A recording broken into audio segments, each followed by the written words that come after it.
Bass is in our kitchen this morning with Chef Ivan Flowers from Fournos restaurant in Sedona. Good morning, you two. Gail, what are you learning today? Oh, I love this because sometimes when you go to a very nice restaurant like Fournos in Sedona, you get the double pork chop, and I see them in the butcher shop, but I always want them to cut them in half because I don't know how to cook them all the way through because it is pork and you don't want to kill anybody. Right. Well, you also don't want to go super well done. You don't have to do that with pork anymore. What we're going to do is we're doing G today for Guantanamo, Cuba. And we're going to show you how to take a double cut pork chop and we're going to stuff it. It's a very simple recipe. We're going to do a really cool black bean salad, a nice glaze, very simple, so you don't have to be afraid of the double cut pork chops. All right. Should we use a thermometer before we try this? Because it is a pork chop and it is double. You can. You can't, but you're going to show us a way where we probably don't have to. That's right. Okay. Well, hey, Lisa, you know what he said? You know what he said before the show? He said you better eat this because it's going to be delicious. So, who am I to say no? You don't have to force us, Ivan. Don't you worry. It's delicious. Thank you, Gail. Thanks, Ivan. Ivan are going to start cooking those pork chops and applesauce. You know what? With all due respect to the Brady Bunch, there won't be any applesauce with this. This is Cuban style. It's Guantanamo pork chops. For G. And I love Cuban food. And we're going to show you how to do it. It's really, really simple. First thing we're going to do, here I have sweet potato.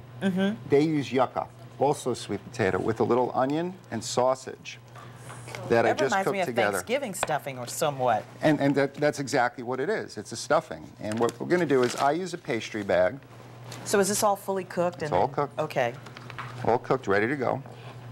You can use parchment paper if you want. Put in the pastry bag. Can I use the Ziploc bag in the kitchen? Sure. Cut a small opening, okay? So your stuffing will come down. Nice and easy. Put on the gloves because we're going to handle pork chop. You know what, Ivan, I'm glad you're showing us how to do these because I see so many of these double-cut pork chops. And like I said earlier, you know, it's so thick, you're thinking, how do I cook that all the way through? And it's simple. What you're going to do is you're going to take a knife, you're going to go directly down along the bone. That's a back rib. That's a pork back rib. Why don't you tilt it that way so they can see that on camera? And you're going to rotate your knife. And then you're just going to push your finger through and you make a nice hole. You want to make sure you don't come out the sides. And then all you're going to do is you're going to go in. Ivan, that looks just really easy. Yeah, simple. And as you're putting the stuffing in, you're pulling the pastry bag up, okay? Just want to get a nice stuffing on this. And you don't want to overstuff, so if you come out a little bit, that's about it, because you don't want it to come through. At this point, what we're going to do, I'm going to let you put a little salt and pepper on. Just throw a little salt and pepper right on. Is that enough? That's good. Other side. You always said that you know how to hold back a little bit when you use your fingers. Oh, pepper. Pepper. That's okay. And the other side. Now we've got our grill nice and hot. Lemon, lime, orange, and some herbs and garlic. Very big in Cuban cuisine.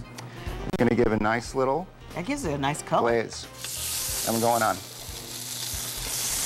Now I know that's probably not going to cook through. No, all we want to do is mark it, and I'll show you how we're going to cook this on 6 points, because it's so thick you've got to cook 6 different parts of it. What we're going to do next, very big with Cuban cuisine, is black beans. And black beans are... If you use canned beans, rinse them in cold water, because they're high in sodium. These are fresh beans. And, yeah, if you use canned, which is fine, just do a little rinse. So in with the black beans, we're going to go in. Cilantro? A little cilantro. Ooh, I love cilantro. We're going to go in with a little bit of sweet onion. Well, that's a recipe right there. Yeah, simple, you know. They use a lot of orange in Cuban cuisine. So fresh orange. Then we're going to go in with fresh lemon. Let me assist you, Chef Ivan, since you're feeding me. And we're going to go in with lime. And then we're going to go in with... So you've used lime, lemon, and orange. Yeah, and tomatoes. Now, it's important when you do the tomatoes, I just use the, you know, none of the pulp. I take the pulp out and just the solid piece. And, of course, avocado. I do that sometimes because I know that sometimes my tomatoes are kind of mushy and it's too wet. Exactly, and by the next day, you're too... Beautiful color. Oh, look at that. We're going to check our pork chop. And all you want to do is you want to go on a 45-degree angle to get nice marks and just go like that. Ooh. And you're going to have some interesting marks because that's squiggly. Yeah. Yeah. Those aren't straight lines. All you want to do is mark it. Now, how far ahead do we want to make this since you've got like citrus and tomatoes in there? An hour ahead is fine. I ahead? like goat cheese, okay? Ooh, me too. Yeah, I like goat cheese in this, and that creaminess just seems to work. And you didn't like just shred it in small bits. You kind of just put it in 2 chunks and kind of threw it in there. Just kind of mix it in a little bit, and it gives a really, really nice creaminess. You can throw a little more salt and pepper in there, not too much, just enough. Now, when we come back to our pork, before you go to the other side, you've got a nice mark here. You've got that nice rind. So you want to take the pork, and you want to roll that rind a little bit so you can get that working, okay? And that is the 6 points. Yeah, you want to sear just about every part of this, okay? 'Cause when it goes in the oven, searing will keep the juice in. So you're doing that, and then also you've got the bottom. You're going to stand your pork up.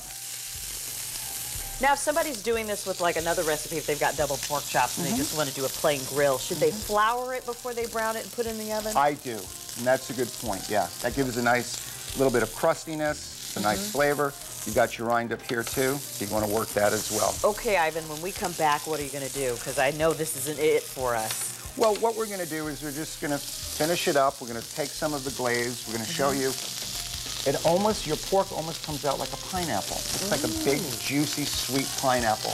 All right. And then we're going to plate it. Of course, the presentation. You can't miss that before we dive in. And for this recipe, if you want to try it tonight, you can go to our website at azfamily.com/yourlife. I love how Ivan demystifies the double pork chop. The double pork chop. I was a little reluctant to try to cook that.